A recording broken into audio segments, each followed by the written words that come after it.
में सामने वो एयरपोर्ट का जो है कंस्ट्रक्शन हो रहा है और उसका बाउंड्री शुरू हो जाता है। एक बड़ा सा एयरपोर्ट लगभग 30,000 करोड़ की लागत से इस एयरपोर्ट का निर्माण हो रहा है और ये अगर बनेगा तो एशिया का सबसे बड़ा एयरपोर्ट होगा और यहाँ पर एरोप्लेन के मेंटेनेंस के साथ में देश विदेश तक जाने के लिए बड़ी बड़ी जहाजें उतर सकती है, उसके लिए कैपेबिलिटी का एयरपोर्ट बन रहा है।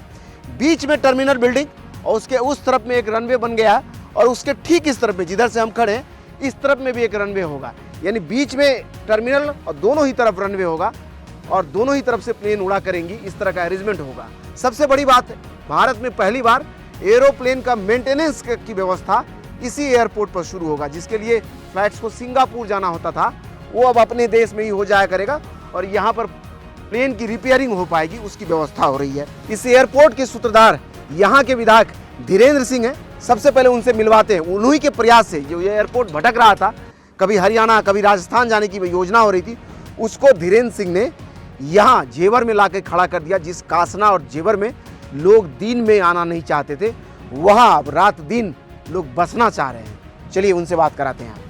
नोएडा इंटरनेशनल एयरपोर्ट बन रहा है और जेवर जो एरिया मैंने बताया है आपको कि जहाँ आने से लोग डरते थे, जब हम पत्रकारिता कर रहे थे यहाँ, कभी अगर जेवर में रिपोर्टिंग करने का नाम आ जाए तो हम कहते थे हमें कोई और असाइनमेंट दे दो।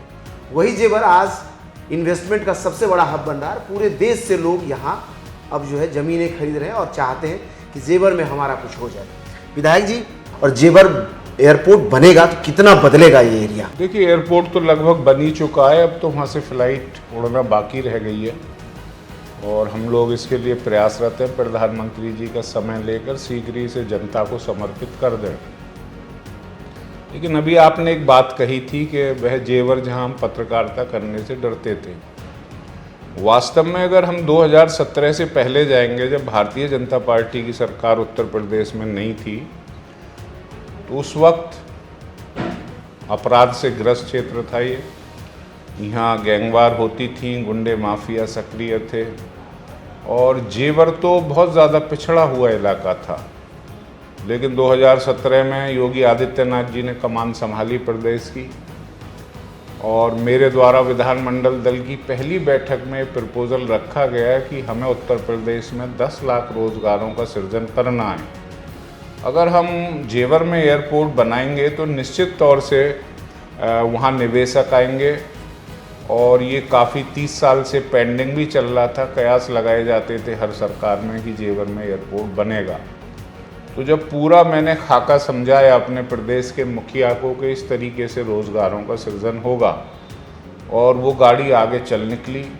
एयरपोर्ट की सारी पत्रावली जो लंबित थी केंद्र सरकार के स्तर पर, जो भी NOCs थी, वो सब प्रदेश सरकार ने हासिल की और 2018 में इसकी स्वीकृति हमें प्राप्त हो गई।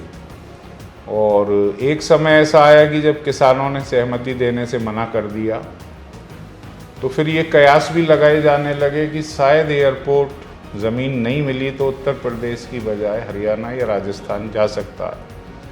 उस वक्त मेरे द्वारा किसानों को समझाया गया, उनके घर घर जाकर, और विकास के मायने उन्हें बताए गए कि हम पिछड़े हुए क्षेत्र से ताल्लुक़ रखते हैं। अगर यहाँ अंतर्राष्ट्रीय हवाई अड्डा आएगा तो निश्चित तौर से उसके माध्यम से अनेकों मल्टीनेशनल कंपनियां भी यहाँ अपने उद्योग लगाएंगी, जो इस क्षेत्र की तरक्की के साथ साथ हमारे नौजवानों के रोज़गार का माध्यम भी बन पाएगी। और आज मुझे खुशी है कि वो एयरपोर्ट बहुत जल्दी आरंभ होने जा रहा है और यहाँ से अंतर्राष्ट्रीय उड़ानें, डोमेस्टिक कार्गो का बहुत बड़ा हब बनने जा रहा है। मेंटेनेंस रिपेयर हब यहाँ हम लोग बना रहे हैं, जहाँ दुनिया भर के हवाई जहाज़ रिपेयर हुआ करेंगे। तो अब ये क्षेत्र दुनिया के नक्शे पर अपनी पहचान बना चुका है और आने वाले समय में यह उत्तर प्रदेश की आर्थिक राजधानी बनने जा रहा है। तो ये सब संभव हुआ 2017 के बाद। एक बड़ा चीज़ है जो लोग कह रहे हैं, जब हमने भी देखा था कि गैंगवार होता था यहाँ ज़मीन के लिए, और जेवर एयरपोर्ट का जब चर्चा हुई तो उसके लिए कई आंदोलन हुए कि हमें ज़मीन नहीं देना है। ये कैसे कन्वर्जन हुआ और आखिर इसमें सफलता कैसे मिली आपको? इसमें कोई दो राय नहीं है कि कई ऐसी घटनाएं हुई सन 2010 से पहले और उसके बाद में। सिंगूर, जिकरपुर, घोड़ी बछेड़ा, भट्टा बारसोल, तो ये जंग हुई किसानों की अपनी ज़मीनों की रक्षा के लिए, क्योंकि तत्कालीन सरकारें पुराने भूमि अधिग्रहण कानून से किसानों की ज़मीनों को औने पौने दामों में छीना करती थी और अपने बिल्डर मित्रों को, बड़े बड़े उद्योगपतियों को बहुत कम कीमत पर दे दिया करती थी। तो उससे किसान के जीवन यापन का कोई भी अधिकार सुरक्षित नहीं रह पाता था। लेकिन 2017 में भारतीय जनता पार्टी की सरकार आई और प्रदेश के मुख्यमंत्री ने सीधा किसानों से वार्ता की। मैंने कई बार मुख्यमंत्री से इस क्षेत्र के किसानों को मिलवाया और मुआवजा वृद्धि भी की और किसानों को जो लाभ मिलने चाहिए नई भूमि अधिग्रहण कानून के, वो भी मुख्यमंत्री ने दिलवाए जाने के लिए अपने सभी अधिकारियों को निर्देशित किया। तो जहां सरकार प्रयासरत हो, जहां जनप्रतिनिधि ये चाहते हों कि उस क्षेत्र का विकास हो, तो इस प्रयास से मुख्य धारा में इस क्षेत्र के किसान भाई आए और जहां 2 इंच ज़मीन के लिए गोलियां चलती थी, वहां आज किसान इस प्रदेश के विकास में जेवर एयरपोर्ट देकर अपनी भूमिका निभा रहे हैं। तो ये संभव हो पाया उस विज़न की वजह से जो देश के प्रधानमंत्री का है तरक्की का, और वह विज़न जहां सीधे हमारे मुख्यमंत्री किसानों से वार्ता करते हैं। तो इस सहृदयता की वजह से किसान आश्वस्त हुए और आज आप यहाँ प्रगति देख रहे हैं। एक बड़ा चीज़ है आज के समय में, हर सप्ताह में कोई आदमी मिलता है और आप लोगों को भी मिलता होगा, कहता है कि जेवर में इन्वेस्टमेंट करो, यहाँ ज़मीन खरीदो। ऐसे में बड़े दूर दूर से लोग आ रहे हैं। आज जेवर एक बड़ा हब दिख रहा है, लोगों को लग रहा है क्योंकि एशिया का सबसे बड़ा इंटरनेशनल एयरपोर्ट आप लोग बना रहे हैं। ऐसे में उम्मीदें बहुत दिख रही हैं लोगों को। तो इन्वेस्टमेंट के पर्पज़ से लोग जो ज़मीन खरीदे यहाँ, वो कैसे एश्योर करें कि ये ज़मीन सही है और इसे खरीदना चाहिए, क्योंकि इस क्षेत्र में आप भी जान रहे हैं कि बहुत अलग अलग टाइप के लोग होते हैं, इन्वेस्टमेंट के नाम पे पैसे ले लेते हैं, ठगा जाते हैं लोग, बाहर के लोग। तो जो वैसे देख रहे हैं उनको कैसे आप आश्वस्त करेंगे कि यहाँ कैसे फ़िल्टर करें और कहाँ ज़मीन खरीदना चाहिए, कहाँ नहीं खरीदना चाहिए? पहली बात तो मैं शुरुआत करना चाहूँगा कि यहाँ की जो कानून व्यवस्था है उसी की वजह से यह इन्वेस्टमेंट आया और 2017 से अब तक किसानों की ज़मीनों के रेट भी कई गुना बढ़े, तो ये तरक्की का परिचायक है।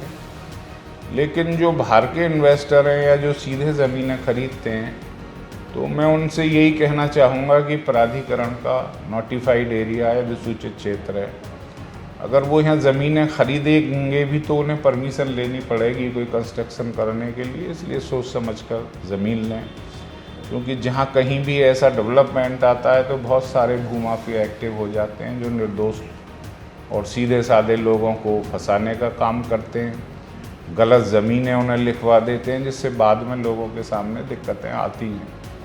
तो मैं आपके माध्यम से यही कहना चाहता हूँ कि जो भी ज़मीनें कोई लेना चाहे तो प्राधिकरण से लें, चूँकि उनकी योजनाएँ हैं, या फिर सोच समझकर दरियाफ्त करके ज़मीनें लें, जिससे उनका पैसा जो वो लगाने जा रहे हैं ज़मीनों में, उसके लिए उन्हें पछताना ना पड़े।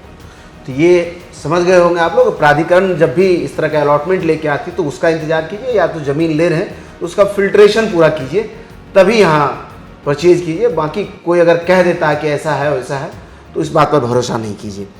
बाकी ये जेवर, मैंने कहा ही बदलता जेवर हम सोच करके आए थे और मैंने देखा कि एक बोर्ड लगा है आपका बदलता जेवर। तो इसको बदलने के लिए अभी कई सड़कें आप लोग बनवा रहे हैं।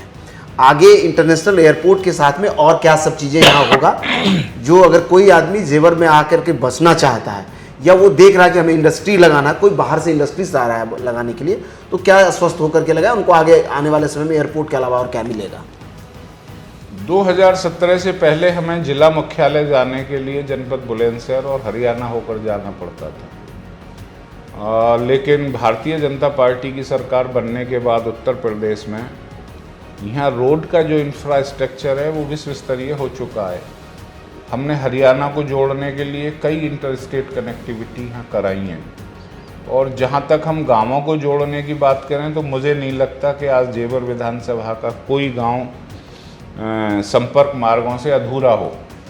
और अगर हम आंतरिक विकास की बात करें तो तकरीबन 900 करोड़ के करीब की धनराशि हमने ग्रामीण विकास पर खर्च की है और कई गांवों को स्मार्ट विलेज की तर्ज पर विकसित हम लोग करा रहे हैं।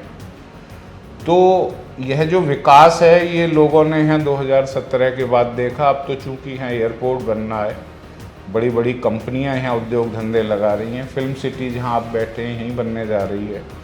मेडिकल डिवाइस पार्क पूरे देश में 3 और बनने हैं, जिसमें से चौथा जेवर में बन रहा है। तो इस वजह से हमें यहाँ विश्व स्तरीय इंफ्रास्ट्रक्चर रोड का डेवलप करना पड़ेगा, जिसके लिए हमने अभी एक मझावली पर पुल बनवाया, हरियाणा से हम कनेक्ट कर रहे हैं। हमने दिल्ली मुंबई कॉरिडोर से एयरपोर्ट को जोड़ दिया है, वो रोड लगभग पूरा बनकर तैयार है। हम ईस्टर्न पेरीफेरियल को यमुना एक्सप्रेसवे से लिंक कर रहे हैं। हम गंगा एक्सप्रेसवे से सीधे एयरपोर्ट को लिंक कर रहे हैं। और कई ऐसी कनेक्टिविटी हम लोग मेट्रो की और हाई स्पीड ट्रेन की देने जा रहे हैं, जिससे अगर हम जल मार्ग को छोड़ दें तो आने वाले समय में आवागमन के साधनों से यह दुनिया का एक बेहतरीन क्षेत्र होगा और यहाँ लोग अपने उद्योग धंधों को इन आवागमन के साधनों के माध्यम से विकसित कर पाएंगे और अच्छा महसूस करेंगे, चूँकि यहाँ सुविधाएं विश्व स्तरीय होने जा रही हैं। तो जिस जेवर और कासना का नाम सुन करके डर जाते थे लोग, वो एक इंडस्ट्रियल हब की तरफ आगे बढ़ रहा है। और इस कड़ी में अगर आपके मन में और कोई सवाल रह रहा है और आप पूछना चाहते हैं तो हमें कमेंट सेक्शन में उन सवालों को भेजिए, और अगली बार जब हम जेवर एयरपोर्ट को रिकॉर्ड करेंगे तो विधायक जी से मिल करके आपके उन सवालों का भी जवाब तलाशेंगे।